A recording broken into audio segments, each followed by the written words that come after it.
Hi everyone, this video is all about exclusionary one-size-fits-all disciplinary policies. We'll start by defining exclusionary one-size-fits-all disciplinary policies. I'll provide some examples of what these policies often look like.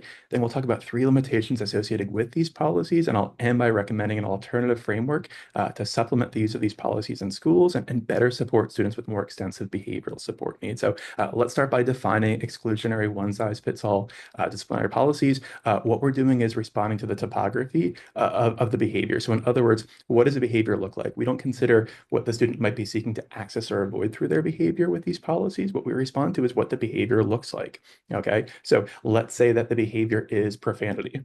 Okay, inappropriate language. We don't consider what the student's accessing or avoiding through that behavior with these policies. What we do is we look at the behavior and we respond accordingly. And then bringing in the exclusionary nature of these policies, it often involves moving a student from a classroom or a school setting and moving them out of these settings. Okay, so maybe a student uses profanity in the classroom and they receive an office referral, or maybe a in or out of school suspension. Okay, those are exclusionary one-size-fits-all disciplinary policies. A few reasons why they're problematic. Reason number one is that they're reactive, not proactive in nature. What I mean by that is in the worlds of applied behavioral analysis, positive behavioral intervention and supports, most of what we do is preventative and proactive in nature to support students with more extensive behavioral support needs. I'll just give you one example to keep this video brief. I once worked with a student who used a lot of inappropriate language, and who was way more likely to use inappropriate language if he got into a verbal altercation with his significant other on the bus ramp in the morning. Okay, so we implemented a check-in, check-out system. He would check in with me at the beginning of the day. And if he would check in with me and say, hey, Mr. Robinson, good to see you. How are you doing? I knew he could go to first period accordingly.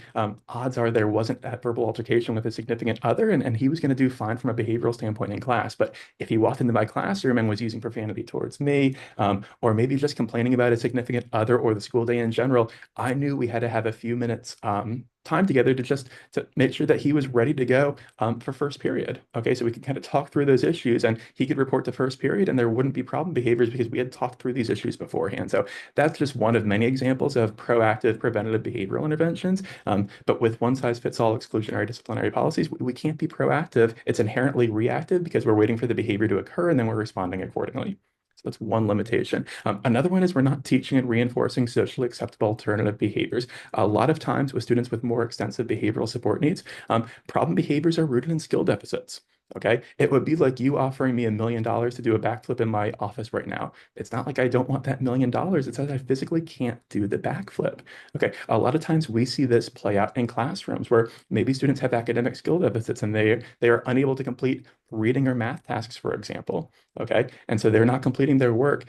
They're not engaged. Maybe that leads to a behavior like profanity because they're getting frustrated, and that's their way of communicating that this work is overwhelming for them.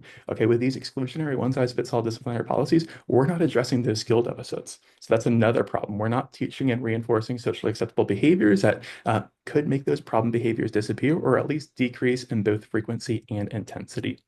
Okay, and the last one is we are not addressing root causes with these exclusionary one-size-fits-all disciplinary policies. And in this case, we might unintentionally reinforce problem behaviors. I'll give you one example. I once worked with a student, and I worked with him as his case manager, okay, in a high school setting. And he walked by my classroom one Thursday morning and said, hey, Mr. Robinson, have a good weekend. And I remember thinking, well, it's Thursday morning. I'll see you later today. I'll see you tomorrow before the weekend. And he just kind of winked at me and kept going. And I had a million things going on that day, so I didn't really think anything of it. Later on, I got an email from my administrator saying, hey, by the way, I'll call him Jason for this video. I had to send Jason home. He cursed out his teacher again. And because this is a third time based on our school code of conduct, we had to suspend him for the rest of the day today, and tomorrow he'll be back on Monday.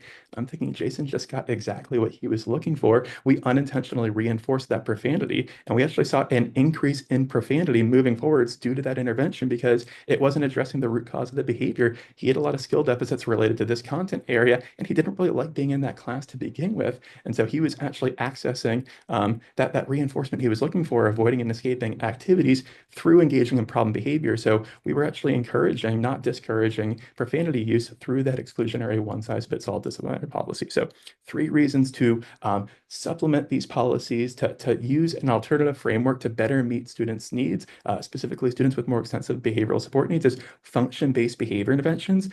Simply put, these involve considering why behaviors are happening, not what the behaviors look like. So what are students accessing or avoiding through their behavior? How can we allow students to access that type of reinforcement through socially acceptable means? That's what we're talking about with function-based behavior interventions, responding based on what the behavior allows a student to access or avoid, not just what the behavior looks like. And that will be my next video.